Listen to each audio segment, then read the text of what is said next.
semoga maaf saja meninggalnya beliau itu jangan dibuat sebagai konten-konten yang tidak bermanfaat. Kita hanya bisa mendoakan dan kita mendoakan kepada beliau, meminta pada Allah Subhanahu wa Ta'ala diberikan surat Yasin agar diberikan keringanan. Kita sebagai pekerja seni, kita tahu bahwa beliau adalah pekerja insan perfilman.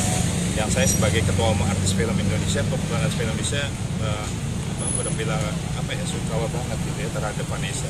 Yang dimana Vanessa ini memang bukan pekerja film yang artinya baru, sudah lama banget saya kenal di dalam saat zaman sinetron maupun di film lebar. Dan kita berharap bahwa kejadian peristiwa ini juga pembelajaran kita bahwa kita harus setiap waktu harus hati-hati.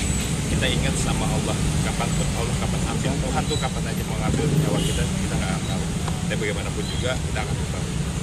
Ya, yang pertama adalah pada saat ketika saya launching film, itu saya mengajak dia mau main film. Saya bilang, emang gue cocok gak ya? Sekarang gue agak gendutan gitu dan sebagainya. Dan dia orangnya humble gitu ya. Dan kalau diajak ngobrol enak, nyambung gitu. Dan pada suatu saat saya pernah pengen tuh dia punya karakter, dia kan punya karakter kalau dalam film tuh kan punya sifat yang antagonis gitu. Nah itu aja yang berkesan tuh bahwa dia tuh orang humble dan orangnya tuh komunikasinya enak, nggak orangnya tuh gimana ya, nggak sombong gitu ya. Mungkin boleh ucapan usahanya bang dalam kenalan? Ya, saya sebagai ketua umum Perkumpulan Artis Indonesia mengucap bela sungkawa banget terhadap Vanessa Angel dan Bibi. Semoga keduanya diterima di sisi Allah Subhanahu wa Ta'ala, dan kita juga sebagai teman-teman perfilman bisa memberikan supporting, artinya memberikan suatu semacam pembelajaran. Dan kita jangan juga, mohon maaf, dibuat konten-konten yang sifatnya tadi ya negatif. Dan kita selalu mengingat kebaikan seseorang. Itu aja sih.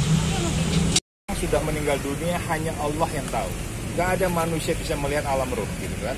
Alam ruh tuh gak akan. Alam kubur barzah tuh gak ada yang bisa lihat. Tetapi kita merasakan saja ketika dia minta didoakan lewat media mimpi dan sebagainya. Jangan sampai dipakai seakan-akan bahwa dia keseksa.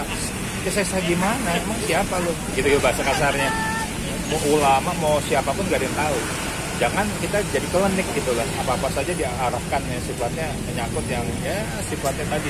Adanya mungkin kemasukan medium tuh beda sama medium yang memang kemasukan benar gitu. Jangan dikaitkan dengan hal yang sifatnya nggak masuk akal. Ada juga orang yang datang ke tempat kejadian gitu untuk melihat sosok. Gimana?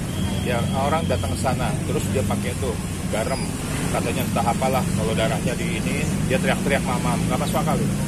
Yang bisa menjelma itu adalah ulang lagi jin korinnya itu.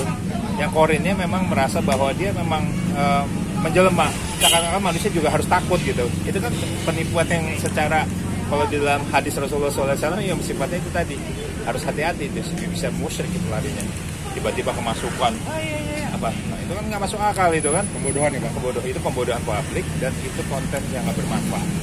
Pesan abang buat paranormal yang masih ibaratnya mencari celah buat eksis lewat cara itu? Saya cuma pesan begini, saya juga boleh dibilang saya ikut ya di dalam suka misteri, tetapi saya memberikan edukasi.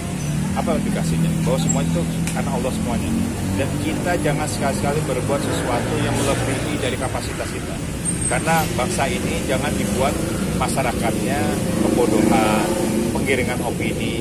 Dan mohon maaf kepada para paranormal, tolonglah jangan dilibatkan ruh, karena sifatnya ruh yang sudah meninggal ini biarlah tenang, kita bacakan aja Yasin, kita doakan. Nah kalau yang sifatnya edukasi boleh, seperti contoh kalau bawa mobil harus hati-hati, tidak boleh ngantuk gitu, sebelum berangkat berdoa, dan kita minta perlindungan Allah Subhanahu wa Ta'ala. Itu yang paling penting. Terima kasih banyak Pak. Turn up, let's go.